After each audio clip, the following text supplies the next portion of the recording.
funding. And we've got goals and objectives that we can accomplish with that funding. We've got an oversight panel that helps us make decisions on that money. I chair it. I don't know that I introduced myself. I'm Tim Cunningham. I'm with the Kansas Department of Transportation.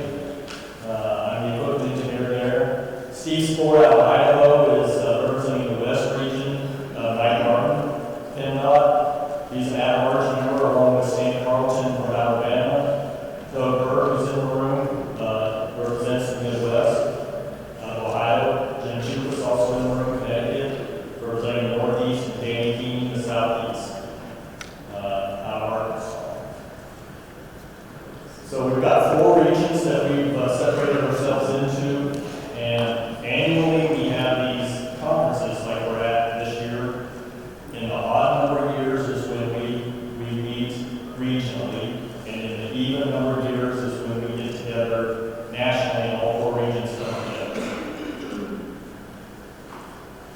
Just a little history of what we've done and where we've been. So we started meeting nationally back in 2012. That was in Alabama. And you can kind of see the progression of where we've met.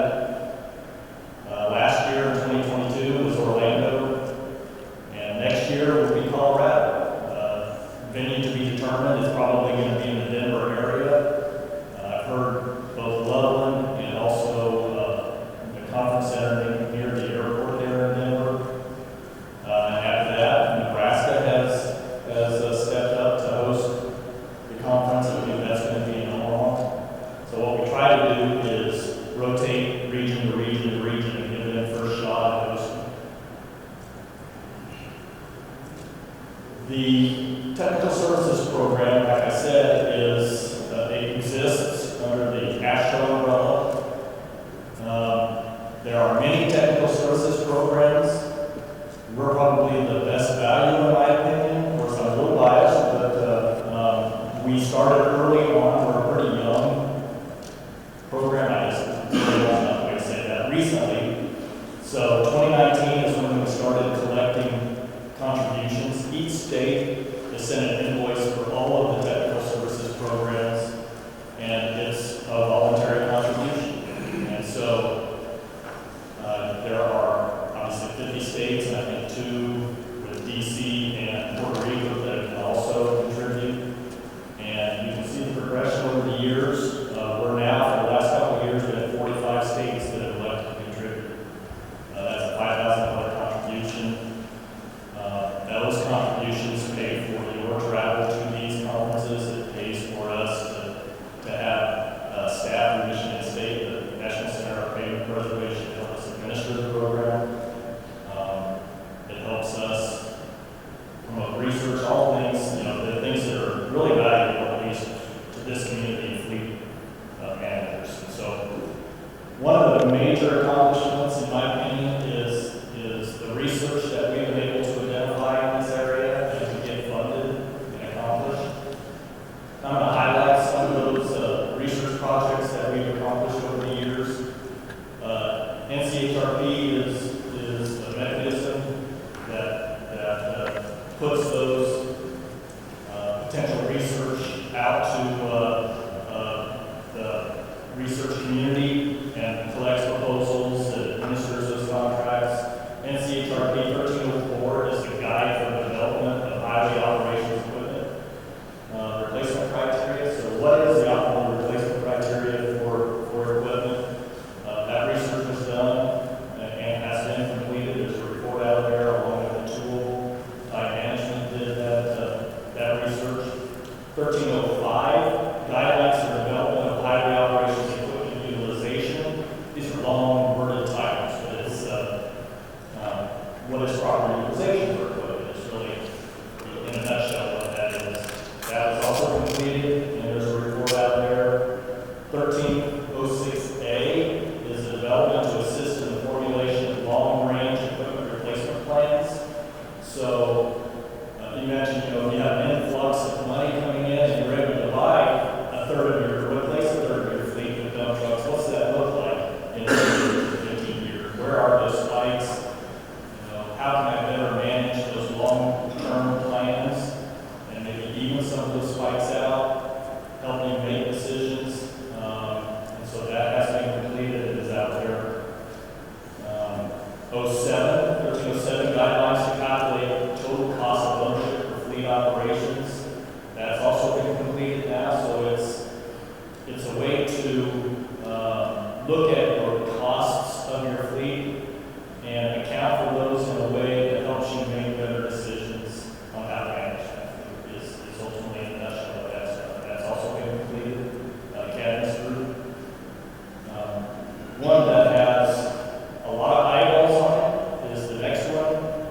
CHRP 05-24 guidelines for selection of application vehicle and equipment warning light configurations, colors, and marking. That one is research that's been a long time in the making. I think it's on its 6th year, is that right, Doug? Something along those lines? Las Vegas is what we did, so yeah, that's 6 years. Yeah. And it's now completed. We are waiting for the publication.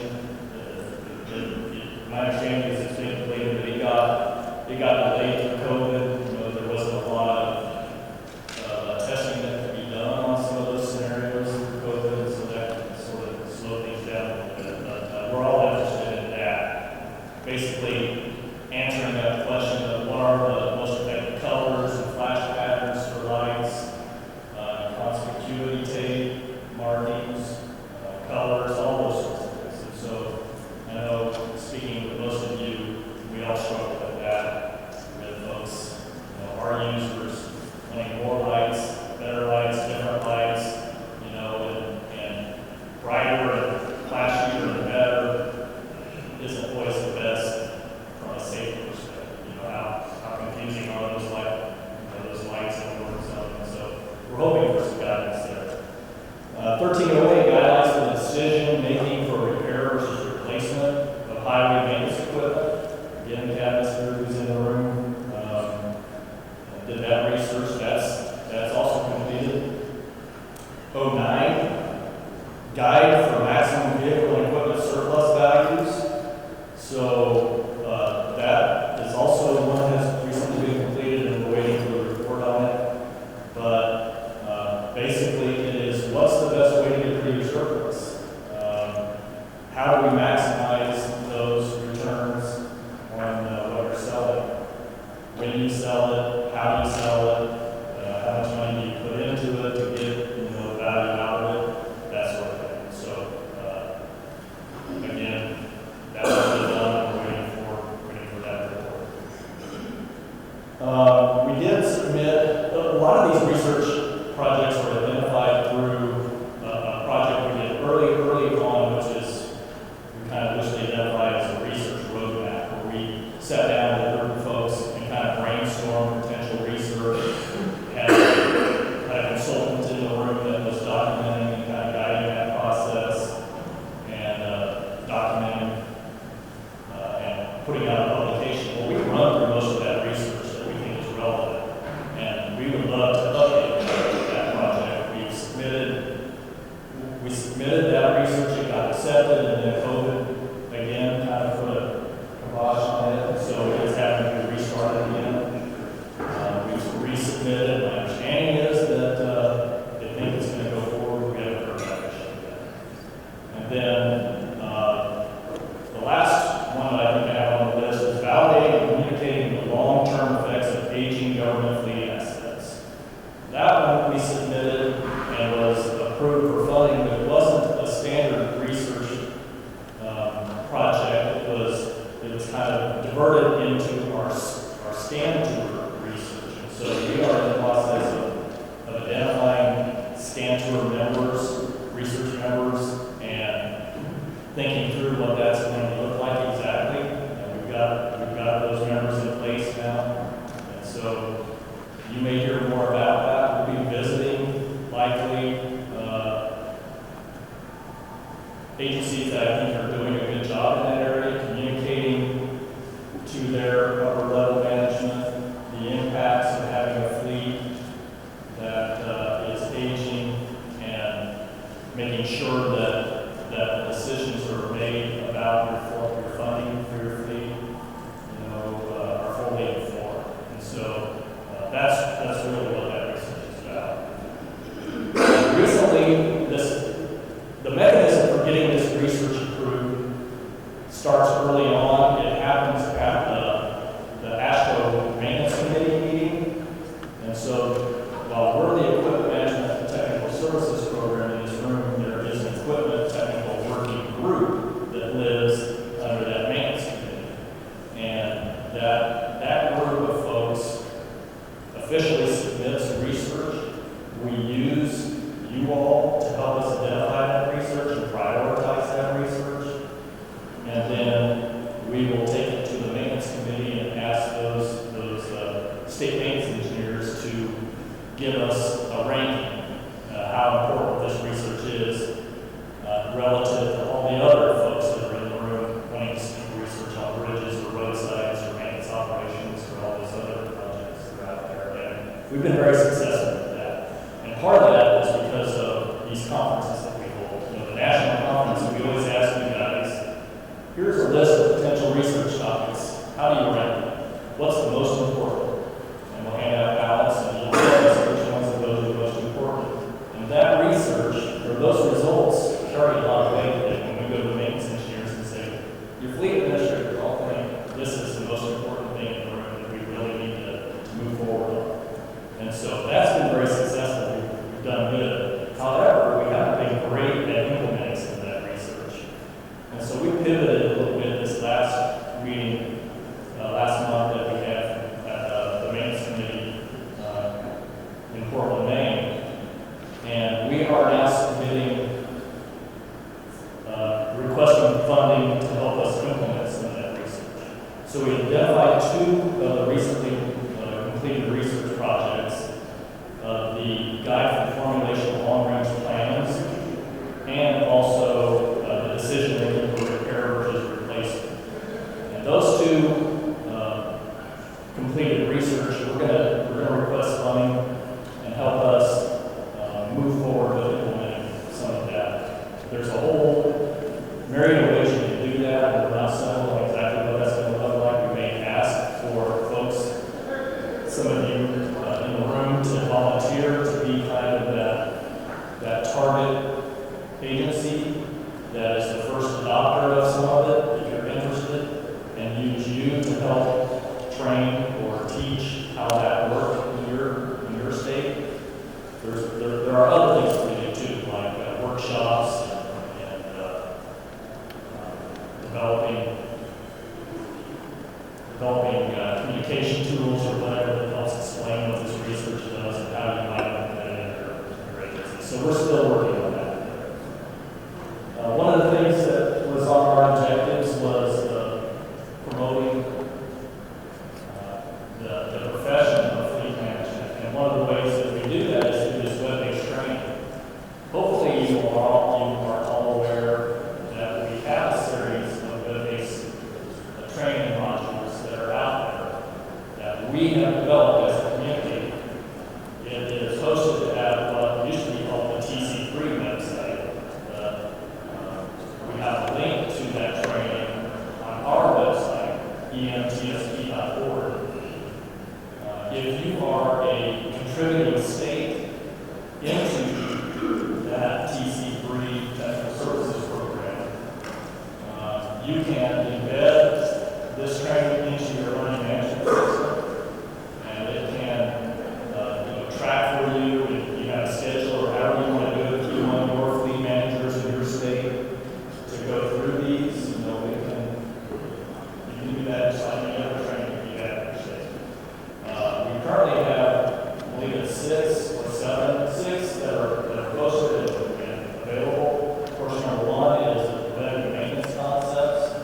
Number 2, benchmarking and best practices. Number 3, equipment specs, concepts, and tools. Number 4, the core complements and optimal sizing. So what is the core? What is the core equipment for what you want to accomplish in your state, and how big your fleet should be? Utilization management concepts, procurement and disposal. We have developed course number 7, which is developing and presenting performance measures. That is all but complete and just waiting for posting on the website. And then the last one, number 8, is quality assurance / inspection best practices. That one is under development now, and it's moving forward. We are continuing to identify future modules as well, and so you can